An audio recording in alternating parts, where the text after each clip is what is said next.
While studying about the Vimshotri Mahadasha, we have already covered 120 years division according to all the planets Vimshotri Mahadasha. But we have to also keep in mind what is Kalpurusha doing during whichever time period we are trying to predict or we are trying to understand the geopolitics or we are trying to interpret events in whichever time. So we have to also keep an eye on Kalpurusha. Now, what is Kalpurusha? Kalpurusha is an imaginary man created or written about in the scriptures, which also behaves, also talks, and also operates like a normal human being. That is why Kal Purusha. The Purusha is a man, and the Kal is the time. So, man, a time signified as a man. Now, it has a full body, and in Kal Purusha, every sign represents one body part, as well as every bhava in the horoscope also represent that one body part. So we have to make sure that whatever you are seeing in a person's horoscope, so we have to see if the event is concurring into both the kundlis, Kalpurusha kundli, as well as a person or a individual or a country's kundli. If it can be seen from both the kundlis, then the event is almost confirmed. So, Kalpurusha is what? Kalpurusha is the imaginary division of time and the space, and exactly like what we have learned or we studied about the Vimshotri Mahadasha or Nakshatras or the ascendant, how it is affecting a human being. Similarly, you can take a ideal body, ideal human, a Kalpurush, and you can divide his body head to toe into 12 signs. Aries, first sign, head and brain. Taurus, second sign, face, throat, neck. Gemini, third sign, shoulder, arms, hand. Cancer, fourth sign, chest, heart, lungs. Leo, fifth sign, stomach and upper back. Virgo, sixth sign, abdomen, intestines. Libra, lower back kidney. Scorpio, reproductive organs. Sagittarius, hip and thighs. Capricorn, 10th sign, knees and joints. Aquarius, 11th sign, calves, ankles. And Pisces, feet and toes. So when we are dividing this according to the Rashis, we can similarly divide the whole body into 27 nakshatras also. That will be a further bifurcation of the Aries sign, Taurus sign similarly. Now, if a person is having, say, Saturn Ketu combination in Pisces, so what is Pisces representing? It is the 12th sign or 12th bhava or the Pisces sign is representing feet and toe. So if you have got a Ketu over there and Shani Ketu combination or a Mars Shani Ketu combination, then it clearly shows there will be harm to the feet. There will be some sort of harm to the feet and toes. And the event occurring or when that harm will happen, we can predict if there is a Mars Saturn combination going to happen in the Pisces sign and exactly on the degrees, around the degrees, the person is having his own natal Saturn or Mars or Ketu. Both are bad planets or warm planets or negative planets. So that means Pisces is going to get aggravated and there is going to be some issue with the feet. Now, if this sign, Pisces sign, is placed in a native's horoscope in, say, fourth house, so the fourth house, we can say the same thing. He might have an injury to his feet, or there could be some problem with his heart and lungs. This is very useful when we are trying to find a medical problem or medical astrology. We can at least locate the problem area. Then obviously diagnoses are there, the medical scans, x-rays, MRIs, everything is there. But if there is some confusion or if there is some second opinion, third opinion is needed, then I suggest that please go through this also.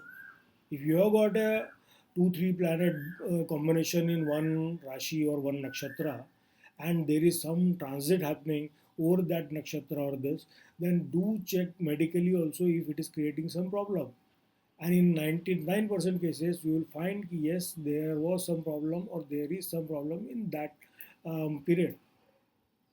Obviously, as in all episodes, I keep on repeating, Vimshotri Mahadasha has to first authorize that event. If Vimshotri Dasha is not promising that event, then no yoga, no transit is going to create that event. Say if your Vimshotri Mahadasha of 8th or 6th house is going on, that means 6th house is of the death and 8th house is of the transformation.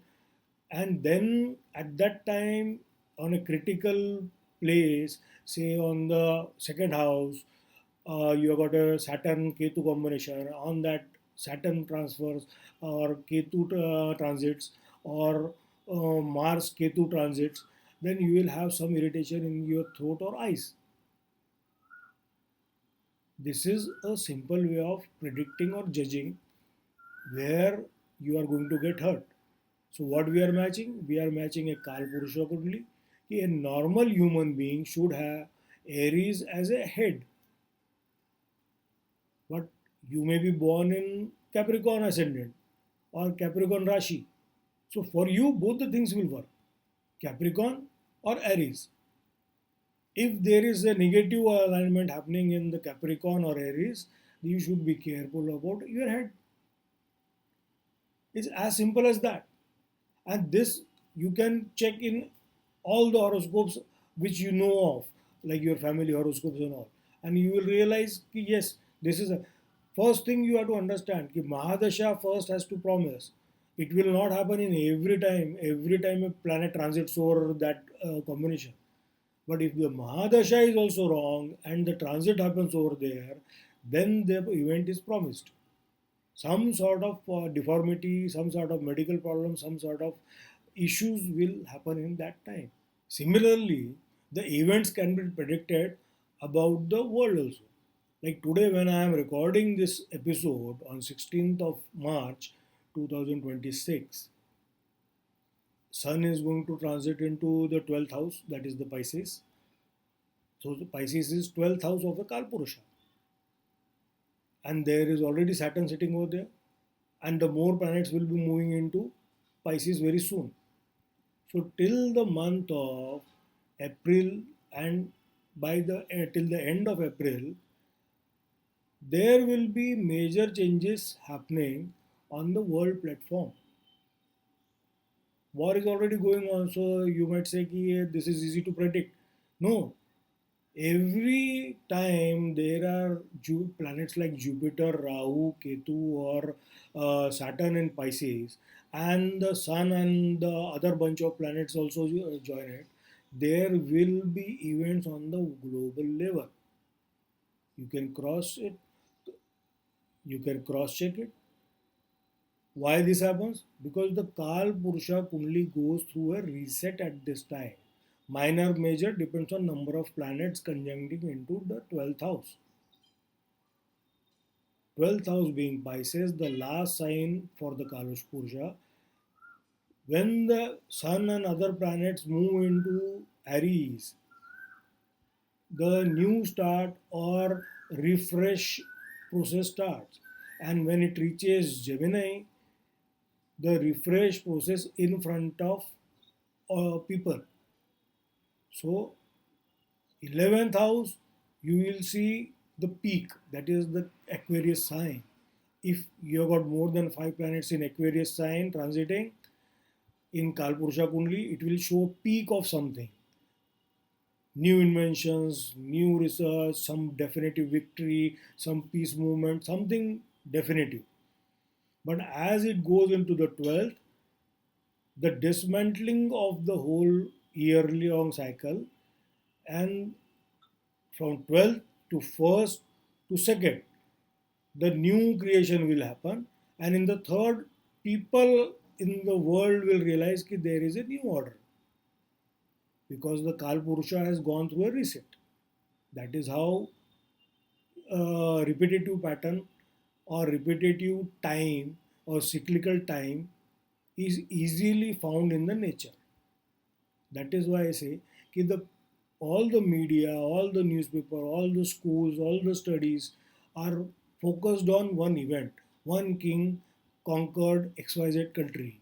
One king defeated XYZ person.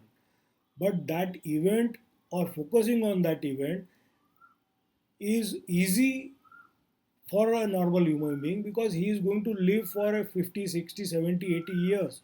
He is never going to see that full 120-year cycle. So for him, that is a fresh event.